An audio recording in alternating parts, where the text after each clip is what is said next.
We are now. All right, guys. So the point of this workshop is kind of to go over what and why we're doing for the whole 5 weeks of this challenge. You know, why we're doing the daily points for eating and water intake and sleep and recovery and de-stressing and breathing, everything. And then some, maybe some simple but helpful tactics to get the most out of it and figure out how to conquer this thing. With the goal being doing some of this stuff for more than 5 weeks. Maybe some of these habits will stick around for the next decade or 5. But I want it to be like not a lecture, more like interactive, talking about stuff, asking questions, getting feedback from you guys about what your struggles are or what where we can help. So we're gonna kind of just go through down the list the different lifestyle pieces to this challenge, right? Because even if you come to the gym 5 days a week for an hour and a half a day, it's the other 23 hours a day that really determine what your health is like, right? So the big one, and the one that'll probably take a fair amount of our time today, is the nutrition piece. So we'll start there. And I sent out a food list in terms of what's compliant and not compliant, and we're using the list from the Whole Food Challenge. I don't necessarily 1,000% agree with everything that's in their guidelines for nutrition, but it was a good starting point in terms of kind of our basic principle of just eating real food, right? So for 5 weeks, trying to cut out any of the processed junk that we might eat consciously or unconsciously throughout each day of the week. And if you saw my post yesterday, right, the simplest thing about eating real food is it's hard to overconsume when you're not eating processed food, right? Or if you're not getting greasy takeout or whatever it is.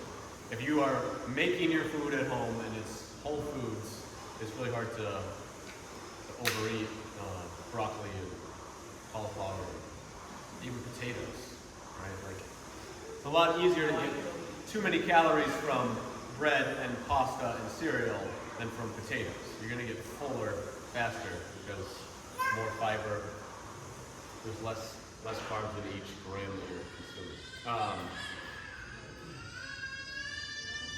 Is that my thing? Yeah.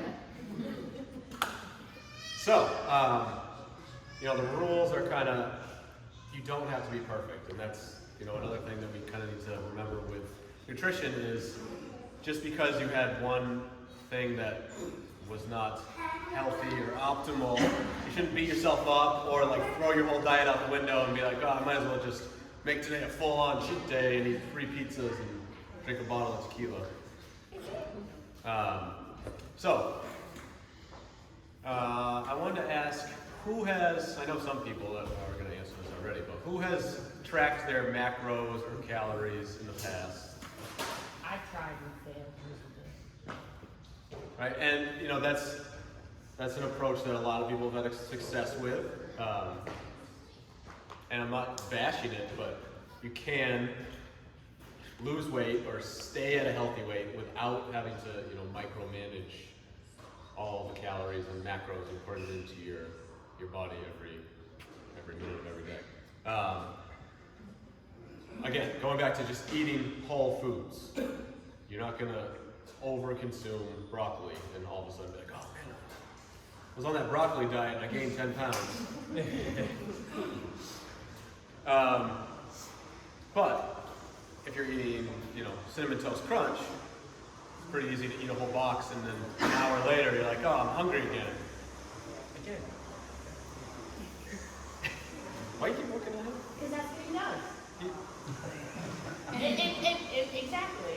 So, exactly. Bye. Bye. Bye, guys.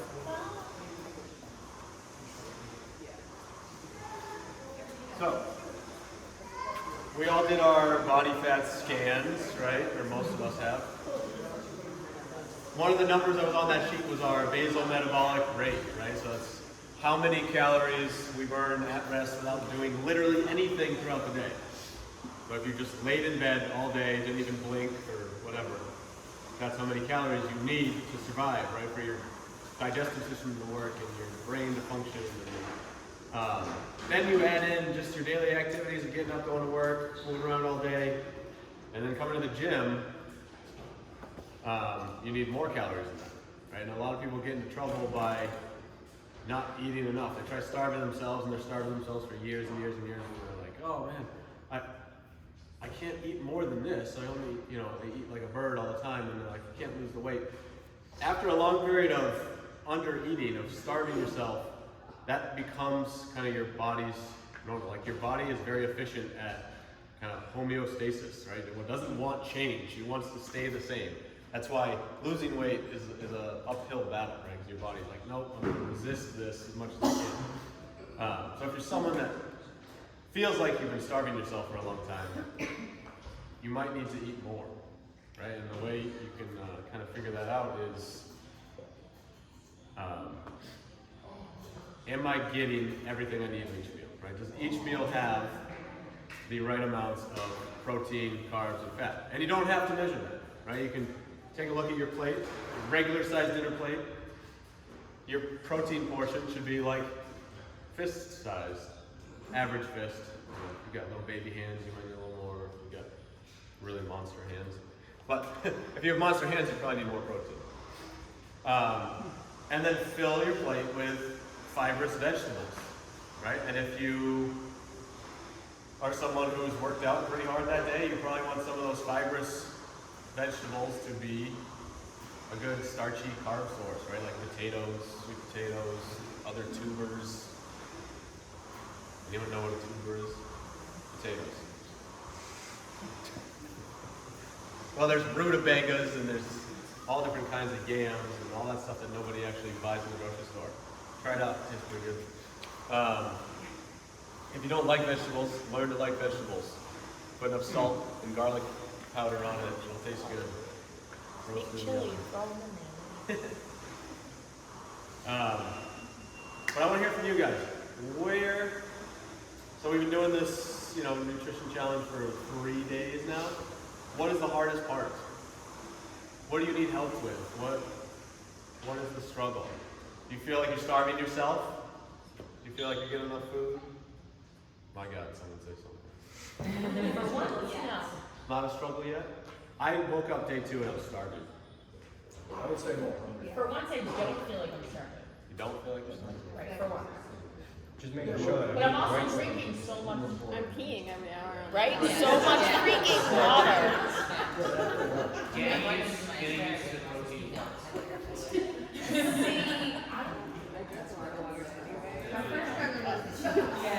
So yeah. The first struggle really was to eliminate and try to figure out where I was putting that in. Because even like in the morning I have like eggs and I'm really good about I'll put the spinach in the pan first or broccoli my leftovers.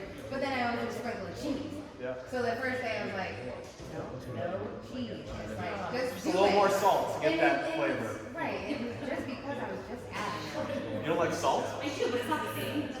The cheese is salty. Yeah, Just adding a salty taste. It's the chewy. But going to the grocery store, I figured it out too. Just find the time to press.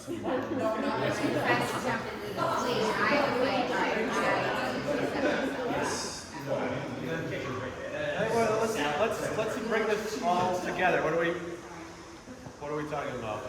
Meal prep. What are you talking Meal about? prep. You said meal prep time. We're talking about meal prep. So yeah, preparing Meal prep is tough. preparing meals in advance is going to set you up for Sundays. success, right? If you get home Friday night 7 o'clock and you're like, oh, I have nothing for dinner, you're much more likely to order a pizza than if you had already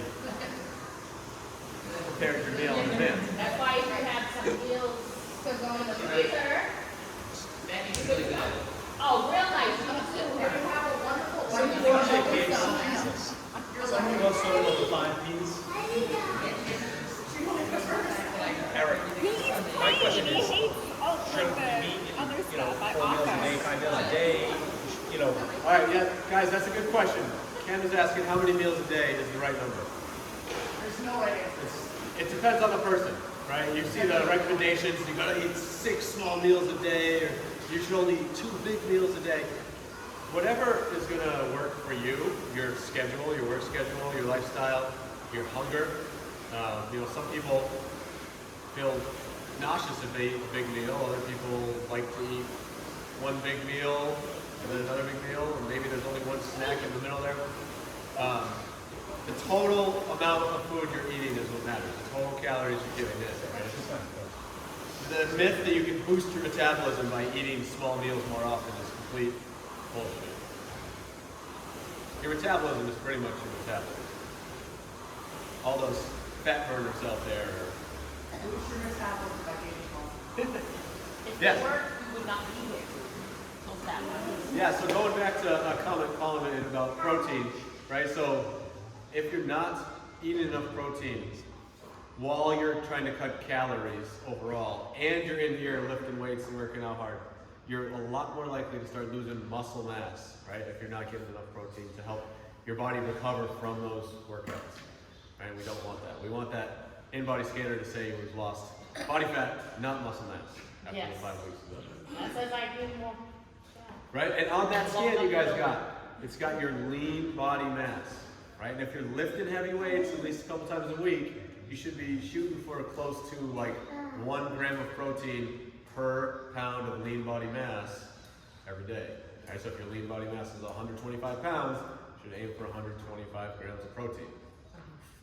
What is that? How many Right? fists So, are that? scoop of our protein powder is like roughly 25 grams. A fist-sized piece of chicken, lean chicken breast is what, closer to 30 grams of protein. If it's a little bit fattier cut of meat, it's usually a little bit less. So, you can spread that out if you need, say you need 125 grams, that can be spread out in 5 25-gram meals, or it could be 3 42 grams. Yeah, probably need to break that up. All right. And then again, talking protein, that post-workout window, that's also kind of a myth. As long as you are getting, number 1, enough protein throughout the day, that's number 1. If you want to optimize your muscle rebuilding a little bit more, try to get some of your protein servings within that workout window. So either before, during, after, somewhere. Right? It doesn't have to be within 5 minutes of finishing your workout, you chug your whole protein shake. Cool. Carbs. Again, if you're getting them from whole food sources, you're a lot less likely to over-consume carbs. If you are already someone that's very lean, you probably want to have a little bit more carbs than someone who is trying to lose a lot of body fat.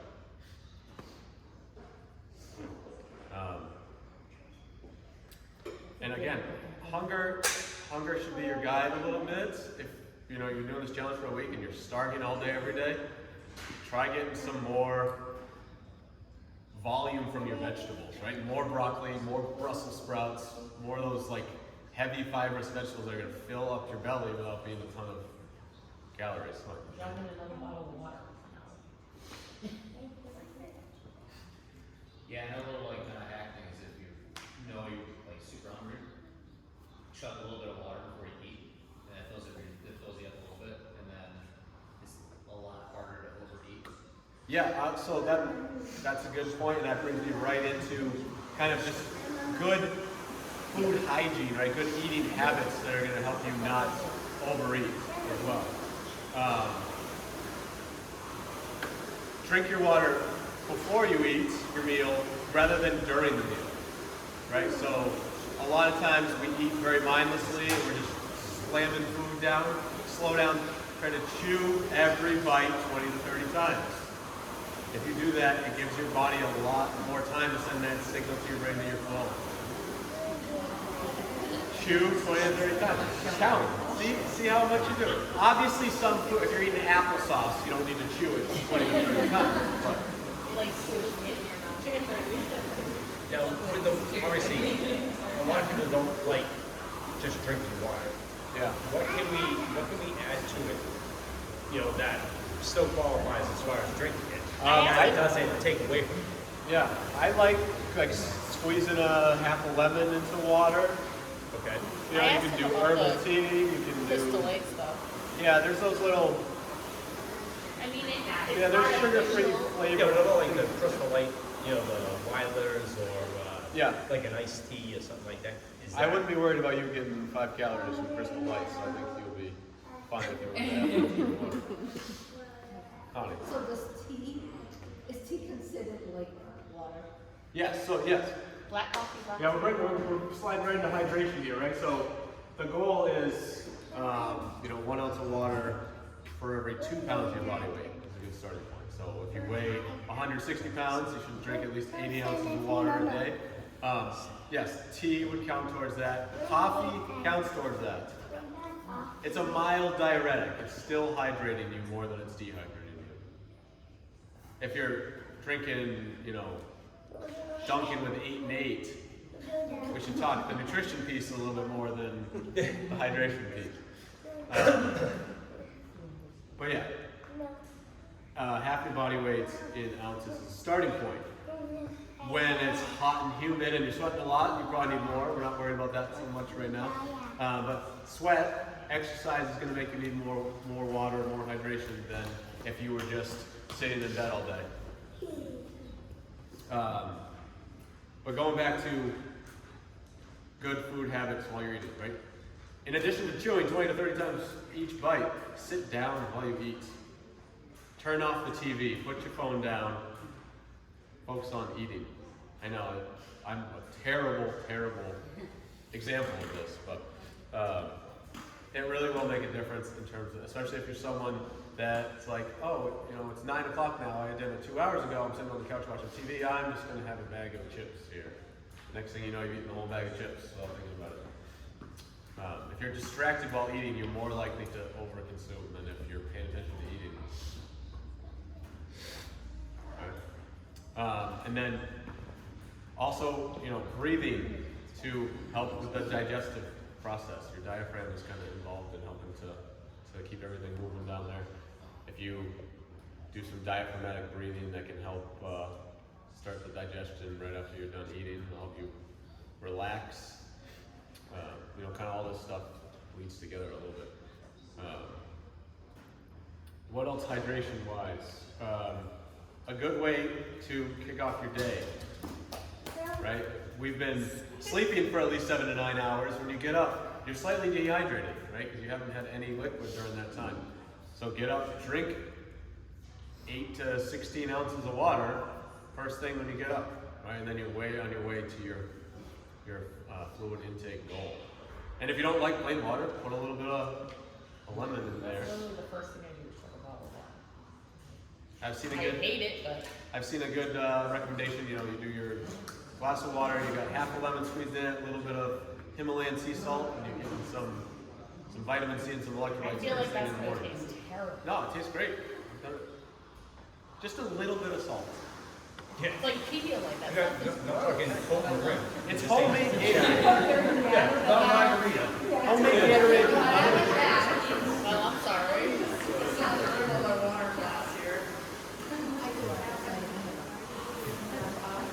Back in the margarita stage. No, just a Coke and Rim,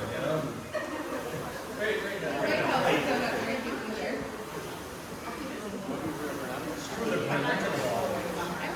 Stuff in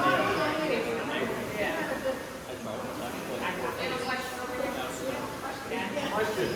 Does CO2 test anything? Yes. And then you go and do Yes. Now, do you do that So, guys, we got a question about the breathing stuff, right? So, did everyone do their CO2 tolerance test? If you haven't, it's very simple. Like sitting in an upright position, relaxed. You do 3 breaths in and out through your nose. On that 4th one, when you inhale all the way in, you're going to start a timer. and then exhale through your nose as slowly as possible. However long you last, that's your score. All right, if you last 10 seconds, your score is 10. If you last 60 seconds, your score is 60. If you have to swallow or you feel like you're panicking, the test is over. And that's it. So that's your score. You enter that in on that website that I posted a link for. If you don't have it, I can send it out again. And that gives you some breathing protocols that you can just use to start getting better at the mechanics and practice of breathing through your nose. Right? Some of them are cadences, so they're like equal parts in and out. Those are good to do even when you're like stretching or moving around. Right? So you can kind of double dip, do your mobility stuff while doing those cadence breathing. Or while you're warming up, that might be a good time to work on the cadence breathing. The apnea stuff can be, for many people, helpful at the end of the day. Like relaxing. Like I did them the other night while I was reading the book. And those are literally, they're a little bit of apnea. So you're doing some breath holds.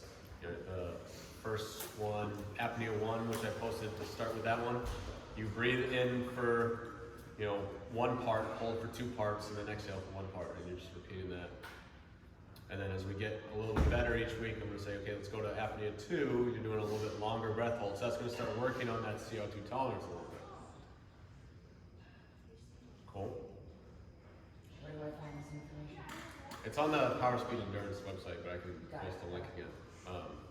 They have a breath calculator right in there. You plug in your score, 10, 20, 30, 60, whatever it is, and then it gives you personalized times for each of those cadences so that it's not too challenging when you're starting out.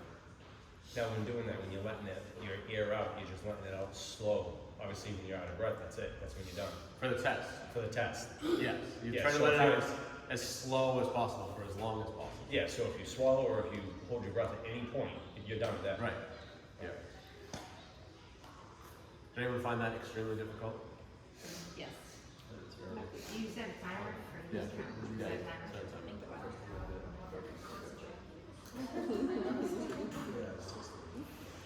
It's like when you're looking at some mechanical failure. You're looking at under 20, which I was.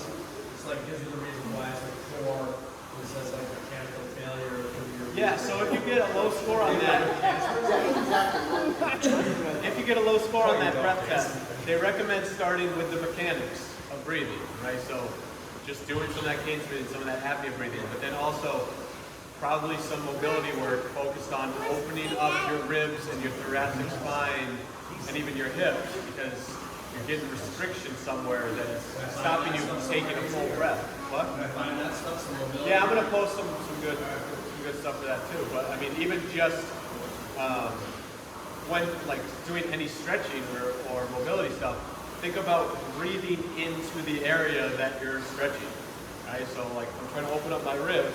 If I just lean back like this and I try to send my breath there, you're gonna feel it expand through your rib cage. Right, I'm gonna post and send out some different tips and stuff to do over the 5 weeks, so we can hopefully improve these scores when we retest them. And while we're on breath stuff, in general, we should all try breathing through our nose more. Our nose is meant for breathing. Our mouth is meant for talking and eating and doing other things. Let your imagination run wild.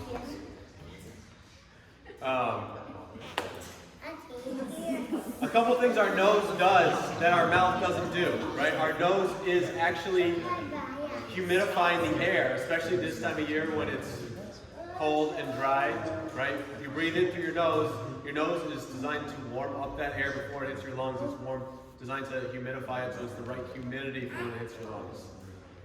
You know how when people go running out in the cold and their lungs are burning? They're probably not breathing through their nose enough. Right? That air is cold and dry.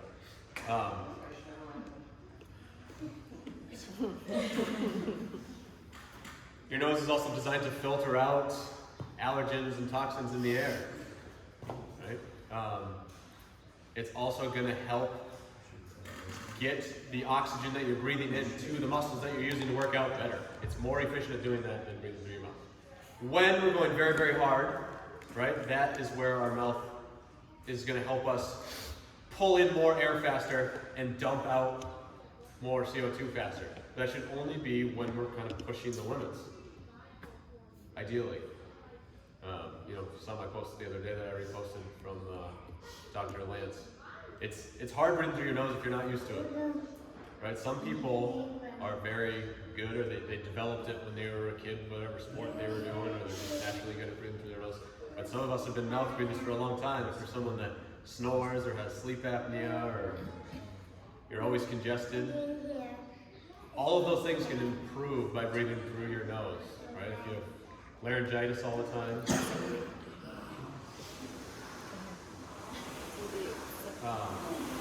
So, I'm not saying you necessarily have to tomorrow start doing all your workouts 100% nasal breathing, but bring awareness to it, not just when we're doing a nasal breathing workout. Pay attention to it when you're warming up.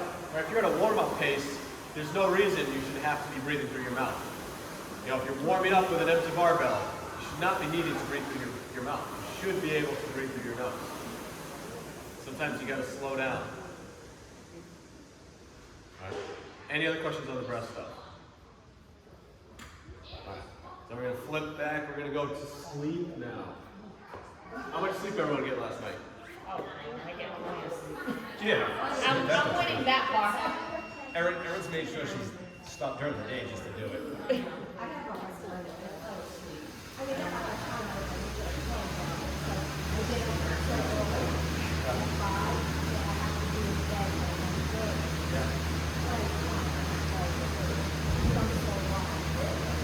So, tips for getting a better night's sleep.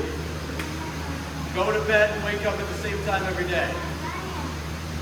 That's like the biggest one that nobody adheres to, right? We have our schedule Monday through Friday.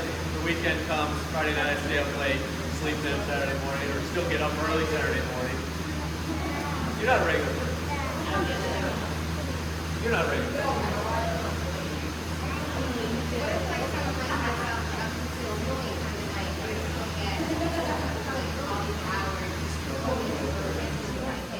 Yes, kids are the bane of good sleep. I still get like 9 hours, but they'll be. That's okay. You know, obviously it would be better if it was uninterrupted sleep, but if you're getting that sleep even broken, Okay. that's good. I mean, I do fall right back to sleep. It's not like I. I mean, we stay do, up for hours. yeah, we go through sleep and wake cycles through the night, whether or not you're aware of it anyway, right? Some people are more aware of it than others. Yeah. Unfortunately, I get up every day. But even your level of sleep, it changes for you. Like light sleep and then you go into heavy, Right. and it'll fluctuate through the whole. And you might wake up like, kids are a good example of this, right? Kids are waking up during the night too, and they don't have any recollection of it in the morning, right?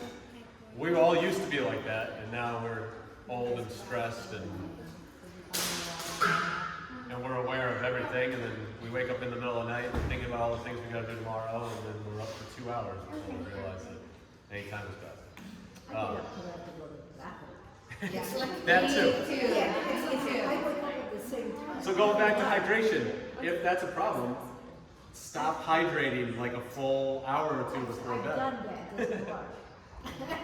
Diapers work. A sheepy. I need to stop if I wake up every single night. I need to stop drinking at like 4 o'clock a.m. He gets up to pee and then I get up to pee because I hear him pee. And then Well, so that's Chain reaction.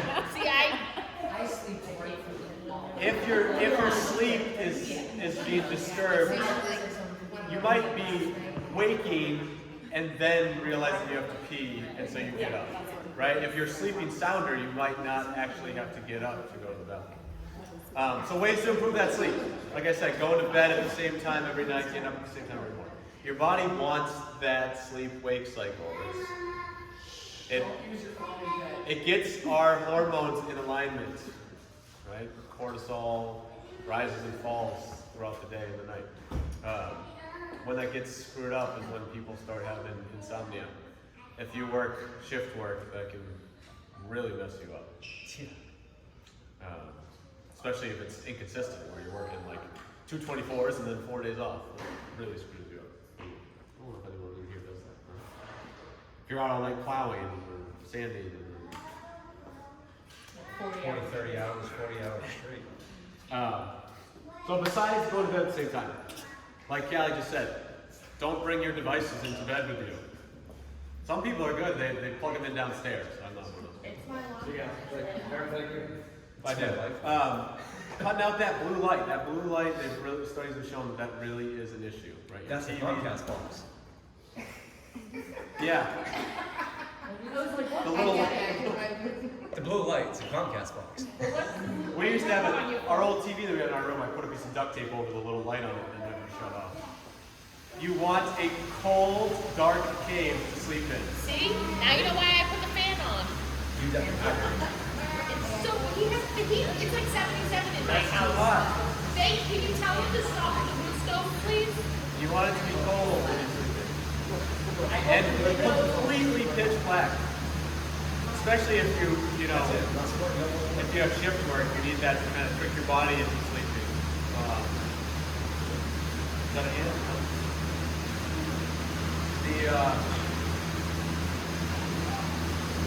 The fluctuations with our time changes and stuff can screw up our sleep habits for sure. So, you want your room dark, but you don't want to have it so that you sleep, 5 hours past the sun comes up. The sun kind of helps regulate our hormones to wake up in the morning. That's the problem. Yeah. It's like the blackout curtains, it's closed. You think it's like 6 o'clock, it's like 8:30, and you're like, What else? So like I said, leave your devices out of bed or stop using them, a full hour before you go to bed. And if you don't have that sunset, sunrise thing set on your phone, you should absolutely do that because it takes some of the blue light out when the sun goes down. It's a setting on your phone. What blue light are we on? But there's a lot of blue light in the emitted from the I was gonna say, screen. I keep it like this, just cause like. No, but if you're using it like in bed, Oh in the dark, yeah, no, I just put it down. it messes you up. And watching TV too, your laptop. Again, there's settings for your laptop or apps you can download that'll take away all the blue light. If you are going to use them, like me and be a jerk, read a book instead. Nothing too invigorating. Save the romance novels for another time. But I actually have a little reading light that I use that has no blue light in it. It's just orange light. It's weird at first, but you get used to it.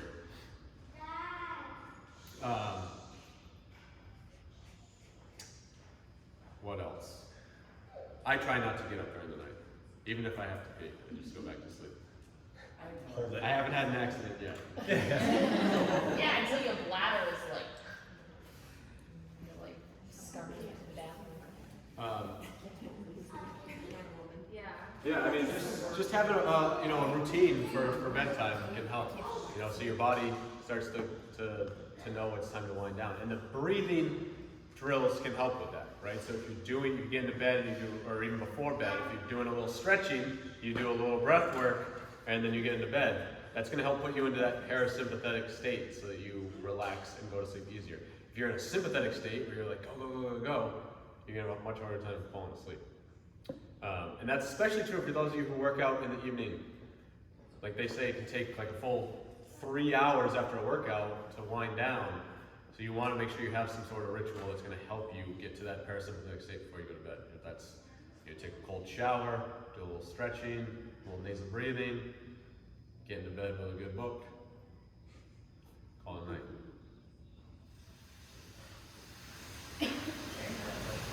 It sounds like simple, cheesy stuff, but it really will make a difference. Especially like doing like some stretching and breath work before bed. It really helps you relax into that unreal sleep phase. Rather than, watching some Netflix TV show where things are blowing up and, people are getting decapitated. Stuff that keeps you awake. Yeah. I find if I watch a show Nothing that keeps is you awake. like Just action-packed episode 2. before bed, I Nothing cannot keeps you fall asleep. awake. It really makes sense. Lays in bed. Go hot always. Pass out easy. Get a pillow. couple more points about the stretching, mobilizing, right? That is one of the best ways to kind of just relax at the end of the day, right? And get you into that parasympathetic state is just doing a little bit of stretching with that nasal breathing. You know, sitting on the floor, stretching your hamstrings, reaching your arms overhead, stretching whatever your favorite stretches are. Doing a couple of yoga poses, right? Doing child's pose, doing some cat-cows, whatever you feel like you need to be doing, but nice and slow and using it to unwind. That's why that's, you know, one of our daily points is getting that in there. But you can also do it first thing in the morning to wake up, right? You get up, do it a little bit more dynamically if you're doing it first thing in the morning. You know, some Spider-Mans, some sumo inchworms right on your bedroom floor when you get out of bed. So it's the idea is, you know, putting a few of these things into place should be fairly simple, right? It's not going to take up a huge portion of your day to do it, but it can have an impact on your health over time. If it becomes a daily habit for weeks and months and years, you should start to notice it actually impacting your health and your performance in the gym and your body weight, right? If we're too stressed all the time, it makes it harder to lose weight. If we're not getting enough sleep, it makes it harder to lose weight. Because those things screw up our hormones. And it also makes us more likely to eat shit. Like the donuts that Aaron brought. Yeah. Listen, sabotage. Could be made with real ingredients. Yeah. Oh yeah. But she didn't, So she you didn't know tell what? anybody though that she didn't eat one. Right? They made. She's not eating one. She's freezing it. That's She's what I'm freezing gonna do. one until the challenge is done. Oh yeah. So the only thing we haven't talked Fresh one in about, 5 weeks. the only thing we haven't talked about is the thing we talk about every day, right? Exercise, right? The move points you get every day. 30 minutes of movement, right? Our body is made to move every day. A rest day from the gym does not mean you shouldn't move, right? You go outside and walk for 30 minutes. That's your exercise points for the day. You get your move points. You don't have to be in here slamming barbells every day for it to be movement, right? You can go to a yoga class. You can go to a spin class. You go work in your yacht. Yes. Go split wood. Your job cannot count as your exercise, but yes, doing some recreational work around the house you don't normally do would count if you're, you know, splitting wood, breaking the What are you yoke. trying to say? I don't clean the house? Taking the kids to the trampoline park, right? That could be 30 minutes of exercise easily. I am very. You seen my kid? I am jumping. I was just gonna say, if it was babysit my dog, that's way more than 30 minutes and like 10. Yeah, exactly. Take Lori, let me tell you, you are Take good. my dog for about 10 minutes, I don't accumulate for an hour chasing somebody. Alright, so your goal should be to move every day. It doesn't mean you need to be here every day doing our workouts, but you should be trying to move your body in some way every day. And that will help with soreness too, right? If you're really sore from a workout in here, and say we did 120 jumping lunges or something, Yeah, that was just what. just by moving, it'll help move the blood around, the increased breath rate will help with the recovery, right? You're flushing out all that stuff and helping with the recovery, right? Our muscles rebuild and recover in the 23 hours a day that we're not here.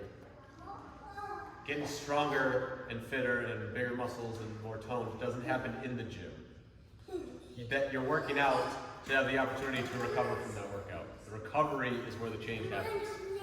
The exercise is the stimulus that creates the opportunity for you to get stronger and fitter and faster and leaner and meaner. But if you are ignoring everything else outside the gym, 3 years from now, you're like, oh, I don't have bigger biceps.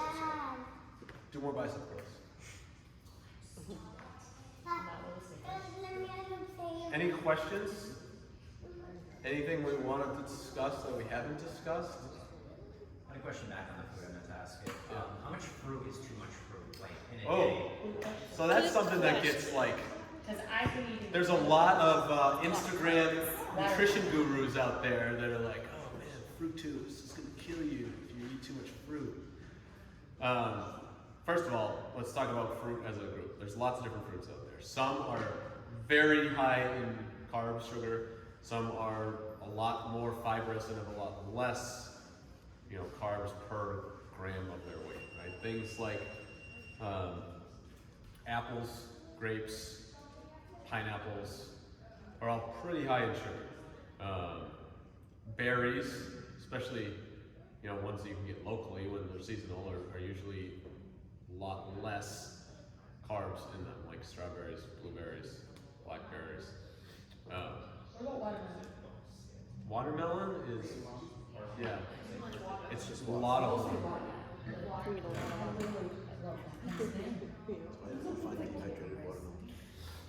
But yeah, I mean, fruits are a good source of getting those carbs that you need as well. If you're worried about eating too much fruit, you're probably fine. Especially if you're not eating pasta and bread and cereal, right? If you are eating cereal with fruit in it. The fruit is not the problem. Right. But if you put extra. Shut up. And you do not need to put sugar on your grapefruit. Come on. It's good by itself. You just don't eat it. I used to do that when I was a kid. You sprinkle the sugar on the grapefruit. That's like a carbon blue. Cut it in half. No, you don't need it. It's delicious all by I know itself. that, but it's like one of those things. It's like Starfruit. The truth about food like cereal and kids' food especially is they literally engineer it.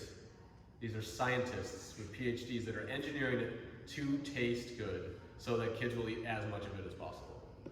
Like, they're using science to create the obesity epidemic. It's because it's billions of dollars for them. I agree. I just love cherry. Now, you will be fine if you are someone that is fairly lean and you like to eat a little bit of processed food. You're not going to suddenly develop diabetes. But it's very easy to overconsume that food. And if you're eating that food and you are trying to lose fat, it's going to make it infinitely harder. So can we show Unless you're someone that is very strictly monitoring your intakes. Right? If Becky's tracking her macros with her RP diet and she's training here 2 hours a day, 5 days a week, she can have some of her post-workout carbs be from processed food.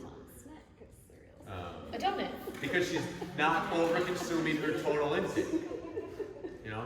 Her total intake is still whatever it needs to be so that she's losing body fat. I can't look at me buy like 6 boxes of cereal a week. I love cereal. I love Goldfish. He eats like a mixer, Because like a they're mixing, engineered to taste good. like a mixing bowl and a big spoon. That's like his breakfast. You just throw me on the bus. Literally. It's for a bunch of votes with blueberries. I thought I was doing all right. You know. Yeah, the beverage industry too. Yeah, it's even worse. Soda and fruit juices. Don't drink your calories, guys. You won't get full from juice, and then you're gonna want more carbs from your dinner, and then it's double whammy. Coca-Cola used to be made with cocaine. Yeah. That's how they got you hooked. Probably vegan. Now what about beef? That's barley and water. I mean, And hops. yeah. So, I mean, while we're trying to avoid processed food during this challenge, we're also trying to avoid, alcohol, at least somewhat. Especially if you're someone that feels like you maybe should avoid alcohol, then you maybe should avoid alcohol.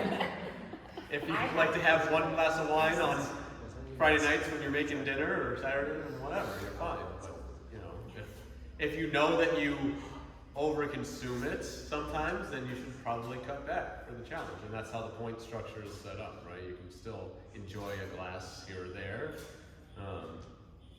But if you're, drinking pitchers of margaritas to the face, you probably have gone over your calorie goal for the day. Now, if you only have, one beer, Right. you just deduct 1 point.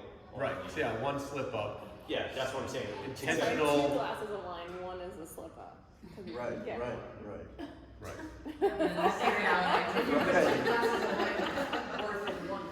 Well, that's what I said. You can make a big Or you can just like Or if you drink one like 15 times together with 2 other wine, it's a different week. Yeah. Oh, What yeah. if you don't use the cup and just the bottle? I'm it's just one. What was the point of this question? How can we cheat while still getting enough points Yeah, to end getting a buzz? It was if you had it's one point is a slip up. Basically, it's one game. You know, so it's not like Well, it only says one experience, it doesn't say fear. Fear is on The whole structure of the the nutrition part of this challenge is to make progress, not be perfect, right? It's progress, not perfection. You don't have to never consume or eat any of these things again. It's about bringing some more awareness to what you're eating and cutting out some of the things that we might be, especially over the recent holidays, we might have been over consuming. So we can kind of get on track, and then once the 5 weeks are over, you have that awareness of, oh, you know what? I just went 5 weeks without eating any bread, and I found foods that I like to replace it, and maybe I don't need to, have a sandwich every day for lunch. Instead, I'm going to have a salad at least 3 times a week, and those changes will, have an impact going forward. You don't never have to eat bread again. There's nothing necessarily inherently wrong with bread, unless you have a gluten allergy. Well, Except Wonder Bread. no, I don't know. Is that even bread? It's basically a marshmallow. Because it's just Would you consider leaving the point system open a little longer than the challenge? Keep logging if we felt like it was helping us? Could probably set up a way to do that. and really get a look. What else? It's not as good as this. For some reason, this tracking system really helps me think about what. What else? The burpee score thing is not working right, so I'm going to take that down for now. But make sure you have your score written down for that, because we're going to retest it at the end. Your 1 minute of nasal burpees. Where do you put the CO2? Should be on the benchmark tab of That that is the benchmark. I was confused for that. I thought that's where I was going to put my burger. Is it in Tribe or the website? website. The app does not work. Yeah, the app is like. They launched the new app saying that the challenge feature would not work, and I'm like, but everyone's doing New Year's. Yeah, that's pretty Good timing. Perfect. But the mobile website works perfectly fine. Just you can add it right to your home screen as an app from your phone. And it's all on there every day. You can go back I think up to 3 days to enter scores that you forgot to enter. So if you forget to enter a score one day, just make sure you got the date right. It says what date you're entering for.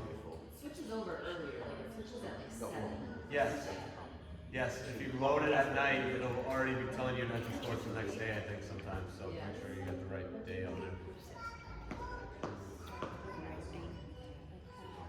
And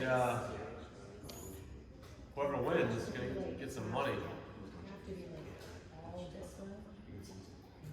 With the most highest points. Highest points, yeah. And something to do with the scale. So yeah, we're going to, once everyone redoes their body fat measurements, I can calculate who had the biggest percentage of body fat lost, and we'll get some bonus points for that. So it'll be bonus points at the end. That's like the most important one. Yes. That should be on there too on the website. No, it's not. Scan. Oh, you haven't done a scan, yeah, on the in-body scan. Yeah, you scan. Oh, yeah. Oh, yeah, you did scan with that. You just gotta enter your, oh no, we're not doing all the measurements. No, just doing the body weight and the body fat. Yeah, you're just entering body weight and body fat. Yeah, there's options for putting in all those measurements. Anything else? All right, so yeah, throughout the rest of these weeks, I'll be posting some challenges where you can earn more points. If you remember 2 years ago when we did it, we did row 50,000 meters, we did 15 minutes at the bottom of the squat, all that stuff.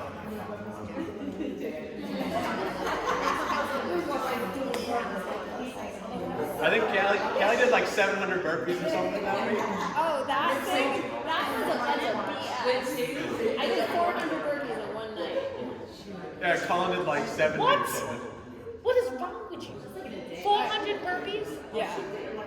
I think I've done 400 burpees since 20 years. remember when he made us do 7 minutes of burpees, that was hell. That's fine. No. But yeah, so there might be some random completion-based tasks like that. Maybe a couple things you can do at home as like kind of geared towards getting you doing specific mobility stuff, and then some extra cardio here because another way to increase your fat loss is to burn more calories, not just eat less calories, right? It's kind of two sides of the formula. And then also just moving more outside the gym, right? If you're just walking around more, moving more, you're gonna that non-exercise aerobic thermogenesis. Right? Is that what that stands for? NEAT. Calories you burn from moving around, not that aren't exercise, will help you lose more fat if that's your goal. So if you're like sitting on the couch watching TV, you're like, I'm just gonna get up and Oh, I did that move last around. night. That's when I redid my burpee. And I was like, I'm nice and calm. I'm nasal breathing. I'm like, I'm gonna go do those burpees. So much better than like going all day long and then trying to do it when like, I was like, Cool. All right. Well, if you guys don't have any more questions, I think we covered everything.